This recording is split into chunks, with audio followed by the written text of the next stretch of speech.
Buenos días, hermanos. Estamos en la casa de Dios y por lo tanto estamos bendecidos, porque estamos bajo la unción, bajo la cobertura del Espíritu Santo en esta mañana, y vamos a predicar la palabra de Dios, la santa y bendita palabra de Dios. Aunque ya oramos, pero yo quiero orar ya por otra petición.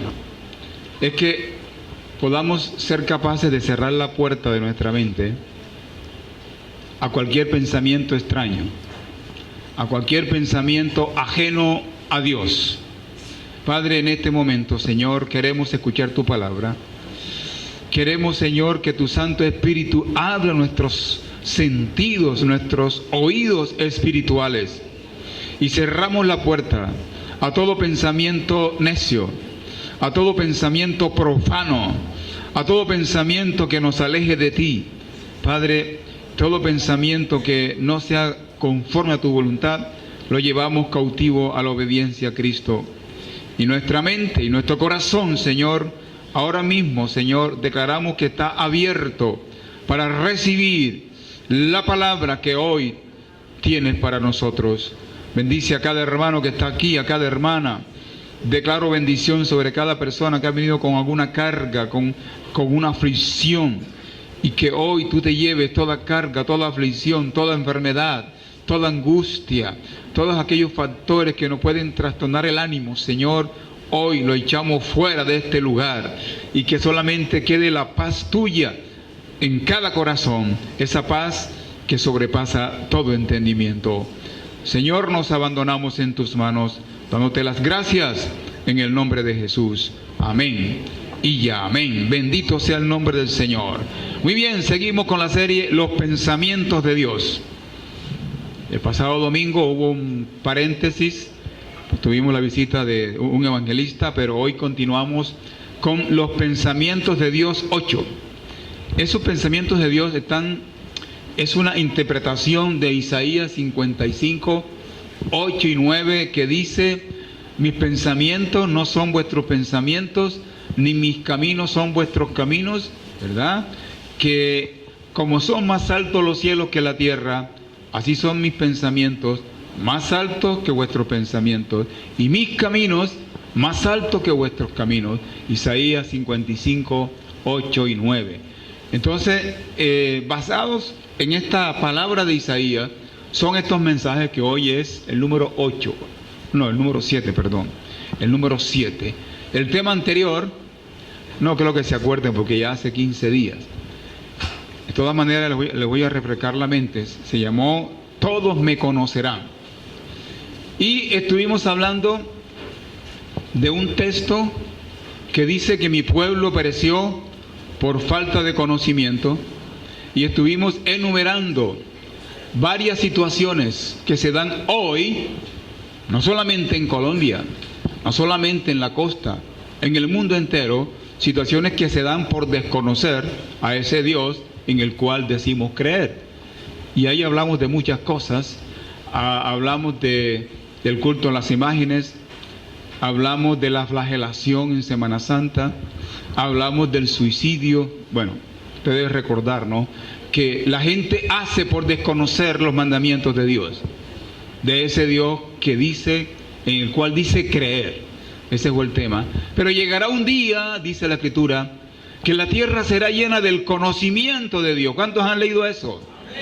Como las aguas cubren la mar. Y toda esa cantidad de errores que el hombre comete hoy por desconocer la voluntad de ese Dios, ya no se van a cometer más, porque todo el mundo conocerá a Dios. Ese fue el tema. Y todos me conocerán. Bendito sea el Señor. Hoy vamos a leer Isaías 45, 22, un solo versículo. Otro pensamiento de Dios, otro sueño de Dios. Dice Isaías capítulo 45 y versículo 22. Mirad a mí y sed salvo todos los términos de la tierra, porque yo soy Dios y no hay más. Voy a leerlo nuevamente, es impactante esto. Mirad a mí y sed salvo todos los términos de la tierra, porque yo soy Dios y no hay más. El título es Salvación para toda la tierra. Salvación para toda la tierra. Los pensamientos de Dios, número 7. Es el mensaje número 7. Dios creó al hombre a su imagen y semejanza, en una condición tal que le permitía al hombre hablar con Dios. Dios hablaba con el hombre le respondía, el hombre le preguntaba. Era una comunión íntima, una comunión perfecta, porque Dios era santo y el hombre se mantenía en una condición de santidad. Pero por consecuencia del pecado, por consecuencia de la desobediencia del hombre, esa relación o esa condición especial que tenía el hombre con Dios se perdió. Esa condición se perdió. Esa comunión se perdió por consecuencia del pecado. Y el hombre entró en lo que llama la Escritura una condición de muerte. Porque toda separación de Dios implica muerte. Y lo que llama la Escritura muerte espiritual. En consecuencia, a partir de ahí, todo ser humano nace muerto para Dios. Hay que hacer aquí una salvedad, que este estado de muerte para con Dios, para con la justicia de Dios, se configura a partir del momento en que el hombre tiene uso de razón, tiene capacidad para conocer el bien y el mal. Es por eso que los niños son de Cristo, que no tienen todavía la capacidad para discernir. Es por eso que dice Jesús, de los niños es el reino de los cielos. Pero cuando ese niño, lo malo es que yo no puedo decirle la edad, porque esa edad solamente la conoce Dios. Cuando ese niño ya tiene capacidad para conocer el bien y el mal, y tiene capacidad para decidir, ya es responsable delante de Dios, y si no recibe a Cristo ya entra en estado de muerte. Y en esa condición está la gran mayoría de la humanidad, en estado de muerte, separados de Dios, destituidos de la presencia de Dios, separados de la comunión con Dios, porque nacieron en estado de muerte y pasó la etapa de la niñez y ahora conocen el bien y el mal, y por lo tanto están en una condición de muerte porque no se han decidido a agarrarse del autor de la vida. Hermano, usted y yo también estábamos en esa condición de muerte, pero un día oímos la palabra, un día doblegamos nuestro orgullo, un día doblegamos nuestra cerviz y dijimos, sí, yo recibo a Cristo. Y dice la palabra en Juan 5:24 que pasamos de muerte a vida, de un estado de condenación, de un estado de perdición, de un estado de que estábamos caídos ante la justicia de Dios, pasamos a un estado de vida. ¿Cuántos pasaron a un estado de vida aquí? ¿Por qué? ¿Pero qué pasó ahí? Simplemente, hermanos, pueda que usted ni siquiera levantó la mano en una reunión, pero lo que hizo usted allí fue que doblegó su cerviz. Aquella soberbia con la cual nacemos los seres humanos se doblegó ante el mensaje de la gracia de Dios y dijimos, sí, yo acepto a Cristo, yo acepto su salvación.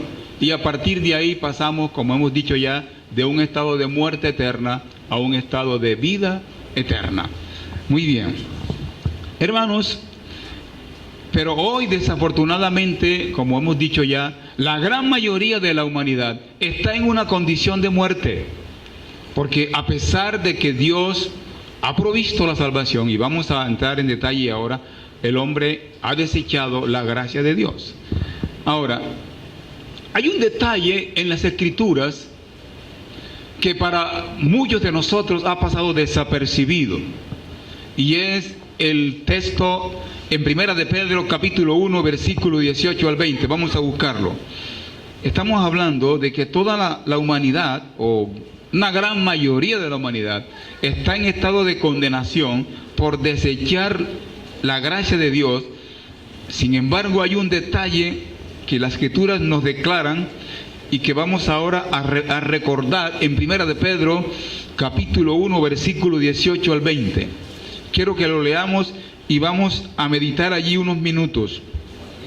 Primera de Pedro, capítulo 1, versículo 18 al 20 dice: sabiendo que fuiste rescatado de vuestra vana manera de vivir, la cual recibiste de vuestros padres, no con cosa corruptible, como oro o plata, sino con la sangre preciosa de Cristo, como de un cordero sin mancha y sin contaminación, ya destinado desde antes de la fundación del mundo, pero manifestado en los postreros tiempos, por amor de vosotros.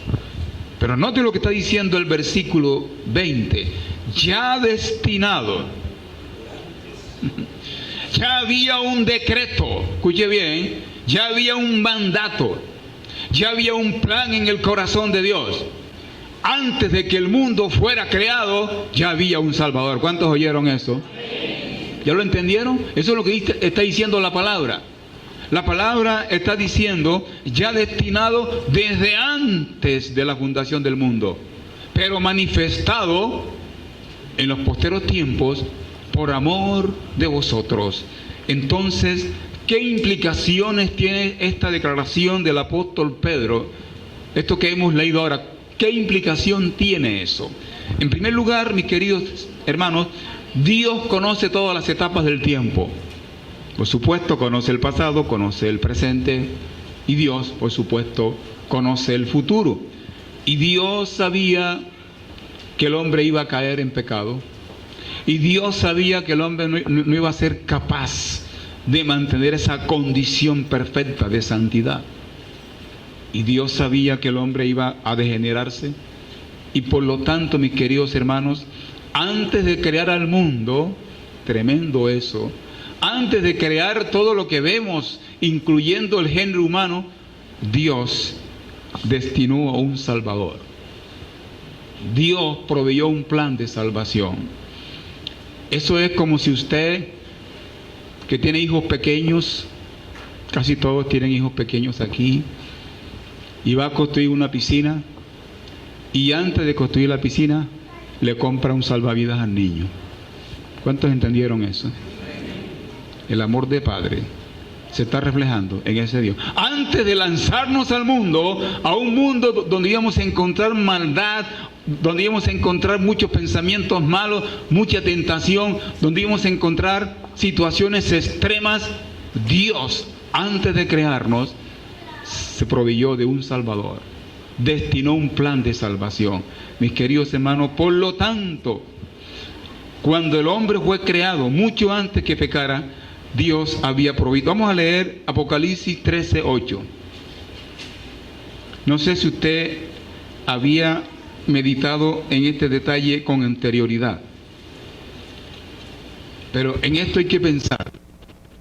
Dice la palabra Apocalipsis 13:8, dice así: y la adoraron todos los moradores de la tierra cuyos nombres no estaban escritos en el libro de la vida del Cordero, que fue inmolado desde el principio del mundo. Está hablando de Cristo, está hablando de que el Cordero ya había sido inmolado en el corazón de Dios, en los planes de Dios, ya había sido inmolado, dice aquí, desde el principio del mundo. Y acá dice, antes de la fundación del mundo. O sea, mis queridos hermanos, cuando el mundo fue creado, cuando nacieron las plantas, cuando nacieron los árboles, cuando Dios dijo, hágase la luz, y cuando Dios cogió del barro de la tierra y formó al hombre y le dio vida, ya había un Salvador. Si Dios no se merece un aplauso por eso, entonces ¿cuándo?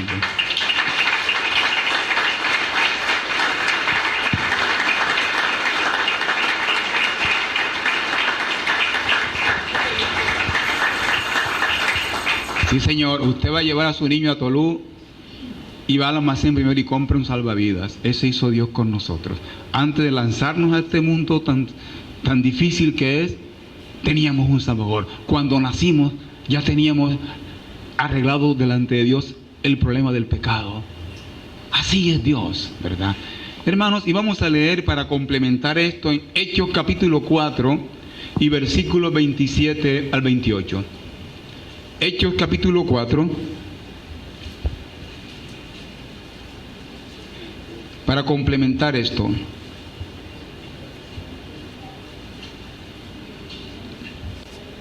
y versículos 27 y 28. Los apóstoles, cuando eran perseguidos, después de que Cristo ascendió a los cielos y comenzó la iglesia a ser asediada, a ser perseguida, se reunieron en un lugar y comenzaron a orar. Y en la oración decían las siguientes palabras: porque verdaderamente se unieron en esta ciudad contra tu santo Hijo Jesucristo, a quien ungiste, Herodes y Poncio Pilatos, con los gentiles y el pueblo de Israel, para hacer cuanto tu mano y tu consejo habían antes determinado que sucediera. Dios había determinado con anterioridad todo eso que nos asombra, de que Cristo fue entregado, de que Cristo fue lacerado, de que Cristo muere en la cruz del Calvario. Dios, desde antes que sucediera, ya lo sabía. Ya sabía todo lo que iba a ocurrir, porque como hemos dicho siempre, Dios, antes de ser creador, fue salvador. Escuche, repita conmigo: Dios, antes de ser creador, fue salvador. Bendito sea el nombre del Señor. Y vamos otra vez, y vamos a repetir ahora de esta manera. Escuche bien, repita conmigo: mi Dios nos ama tanto que antes de crearnos ya tenía un plan de salvación en la persona de Jesucristo para salvarnos. Tremendo, hermanos. Usted piensa en esto, ¿verdad? Dios, en su infinito amor, en su infinita misericordia, sabía que íbamos a caer en pecado, sabía que no íbamos a ser capaces de mantener la condición de santidad con la cual nos había creado, y nos proveyó de un Salvador. Muy bien, la Escritura comienza diciendo, Isaías 45:22, dice: mirad a mí. Fíjese cómo dice la Escritura, el versículo 22 del capítulo 45, mirad a mí. Hermano, ¿por qué esta declaración tan categórica de Dios? Dice: mirad a mí y sed salvo. Mirad. Yo pregunto, ¿qué obra se hace al mirar? Ninguna. Solo mirar, solo confiar, ¿verdad? Ahora, hay que entender esto de mirar pensando que en el reino de Dios hay un factor decisivo que impera, que domina, que predomina en el orden de Dios. Eso se llama la fe. En el reino de Dios todo funciona por fe.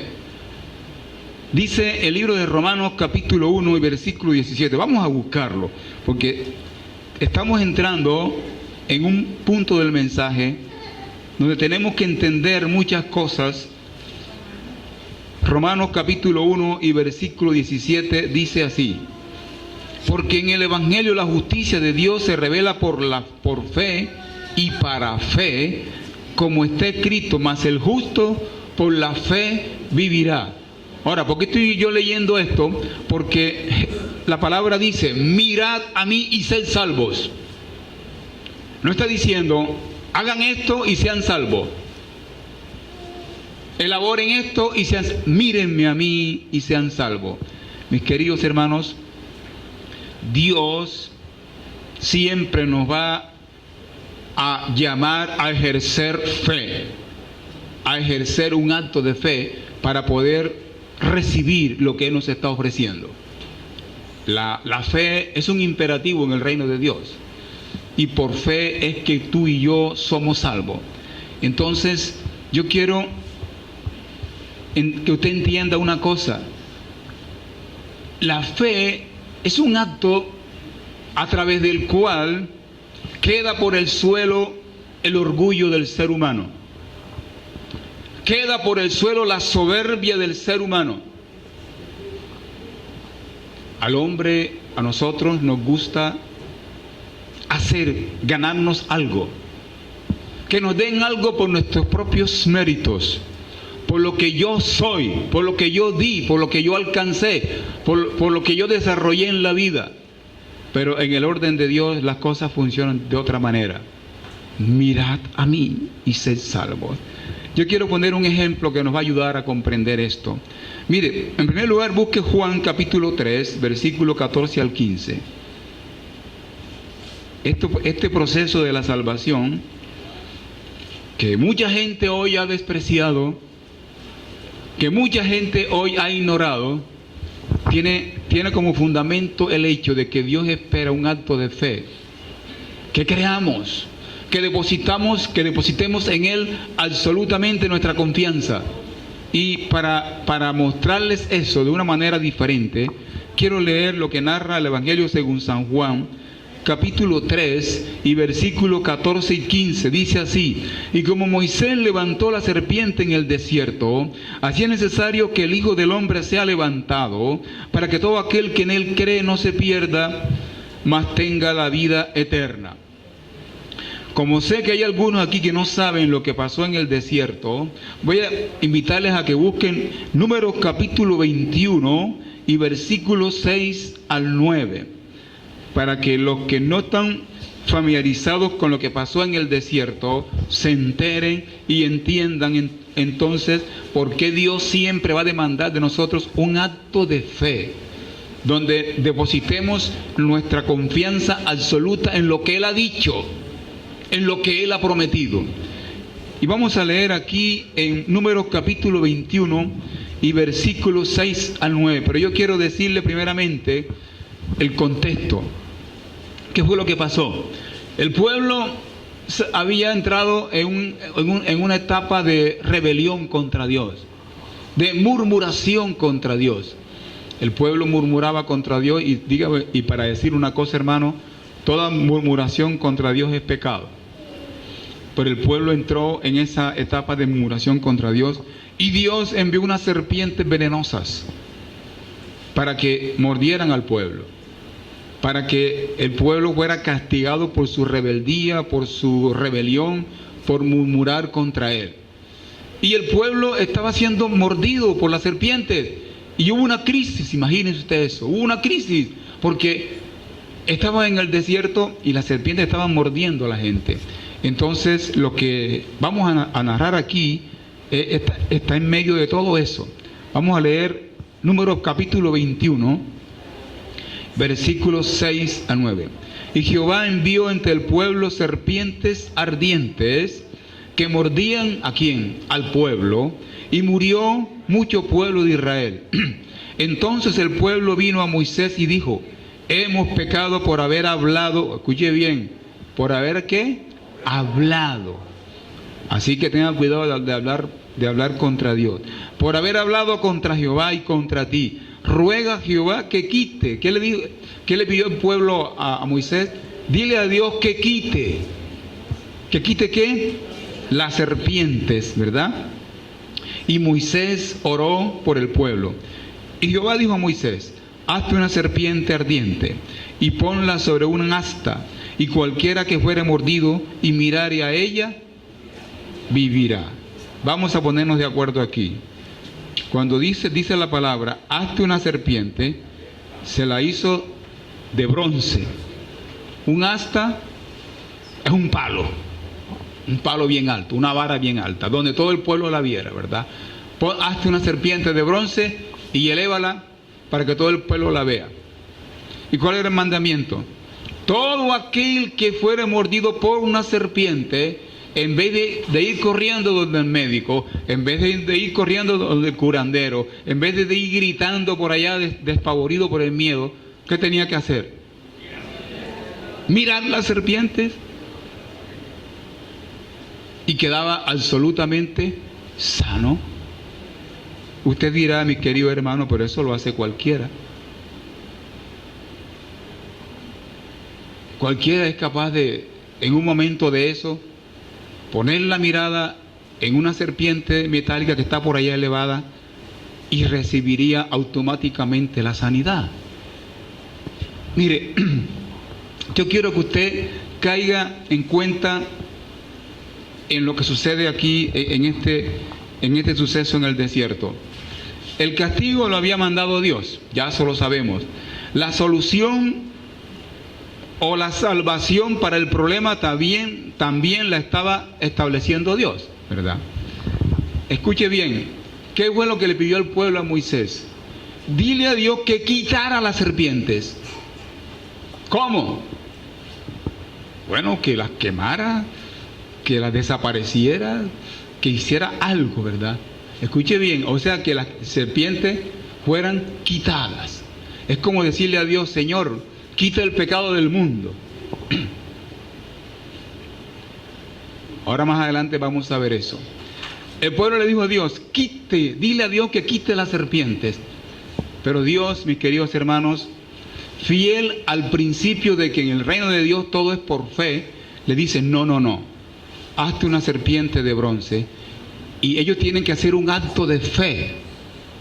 Tienen que aprender a confiar en lo que yo digo. Tienen que aprender a confiar en la solución que yo he provisto. ¿Usted cree que a Dios le quedaba difícil quitar las serpientes? Así como las mandó, también pudo haberlas quitado. Fuego del cielo y se acababan las serpientes. Pero no, las serpientes quedaban allí.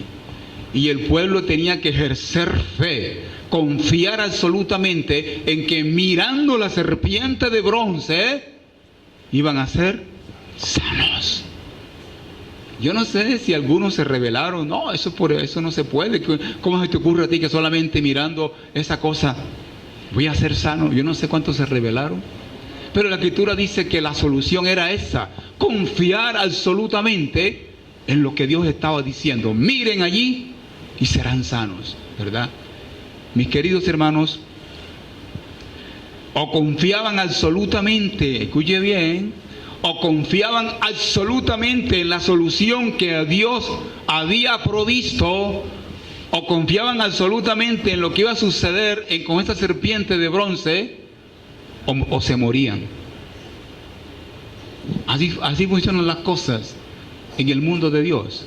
O confiamos absolutamente en lo que Él ha dicho, ponemos la fe ciegamente en lo que Él ha dicho, o nos morimos. Así funcionan las cosas en el reino de Dios. Este es el mundo de la fe. Por eso traje a colación: mirad a mí, mírenme a mí y sed salvo todos los términos de la tierra. Mis queridos hermanos, Jesucristo es la solución de Dios para el pecado del hombre hoy. ¿Cuántos saben eso? Jesucristo es la solución de Dios. Y fíjense que ahí en Juan dice, así como Moisés levantó la serpiente en el desierto, así también el Hijo del Hombre es levantado para que todo aquel que en Él crea no se pierda, sino que tenga la vida eterna, porque de tal manera amó Dios al mundo, que ha dado su unigénito, para que todo aquel que en Él crea no se pierda, sino que tenga la vida eterna. Entonces, vamos a establecer aquí por qué Jesucristo es la solución. Usted dirá, pero estamos hablando aquí un culto evangelístico. Mis queridos hermanos, usted y yo, que le predicamos a la gente, que le predicamos al vecino, que respondemos la causa por la cual creemos, tenemos que tener un conocimiento fundamental de cuál es la salvación, por qué la salvación, por qué Cristo sí nos salva, por qué tenemos que confiar absolutamente no en lo que yo haga, sino en lo que Él hizo. No en que yo sea bueno, sino en que Él es suficientemente bueno para pagar las cuentas que yo debía, la cuenta de mi pecado. Por eso hay que repasar todo esto. Entonces el punto es, ¿por qué Jesucristo es la solución perfecta de Dios para el pecado del hombre? Y vamos a leer en Juan 1:29. Usted tiene que saber por qué razón es que somos salvos nosotros. Y aquí, en este punto de Juan 1:29, quiero reafirmar algo